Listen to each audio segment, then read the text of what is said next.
Ti e dhe kekët, dvret mas shpina. E din gjithë. Droga, është përgjegjës e Edi Rama. E ka inkurajuar. Kto ka ndodhur jo? Sepse është ky kryeministër. Sepse është Ilir Beqa, ministri i shëndetësisë. Edhe shëndetësia rri me 46%. Sepse ishte Sajmir Tahiri, ministri i brendshëm. Edhe ky e hoqi. Sepse ka pasur bandit tu, apo jo? E këta nuk e kam sjellur. A më keni parë mua? A ka një shqiptar që thotë që kam ndirur me i bandit? Po, ka shumë shqiptar që më akuzojnë se kam qenë shoku i Edi Ramës. Është vërtet. Po a ka njëri që thotë që kam ndirur me i bandit? A ka njëri që thotë që kam ndirur me Elvis Roshin dhe kam bërë deputet apo kryetar bashkie? A ka njëri që thotë që kam qenë shoku Koçorokdhimës unë? A ka njëri që thotë që 25 vjet, 17 vjet, Edi Rama kryetar bashkie, ministër, kryeministër, si është bërë tu ta pyes Gramozin? Si është bërë? Duke na qartë gjithë dhe ne ke shtëpia. Po, nuk e dini ju shumica që keni ardhur. Po ne që për fat keq kemi qenë dim.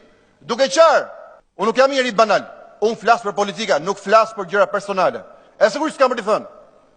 Shumë që di, edhe shumë që më kanë thënë që di. Unë nuk tregoj me këpi verë, sepse nuk e der gotë në verës. Unë nuk vim parlament për fol për gjëra personale. Unë vi për gjëra që shqetësojnë Shqipërinë e komunitetin ndërkombëtar. Kush janë këto? Droga. Është përgjegjës Edi Rama. E ka inkurajuar. Kush janë këto? Papunësia. Është përgjegjës Edi Rama, e ka inkurajuar. Nuk e kam qeverisë Shqipërinë asnjë ditë. Asnjë ditë nuk e kam qeverisë Shqipërinë. Kush është përgjegjës për kontraband në Shqipëri? Kush është përgjegjës që 350 milionë euro nuk i merren të pasurve në Shqipëri, po i falen në formë taksash? Këta janë miqtë e mi apo miqtë e Edi Ramës? Kush është përgjegjës që janë tradhtuar kaq shumë shqiptar, 400.000 shqiptar të varfër, për cilët nuk i vjen, nuk thon asnjë fjali këtu?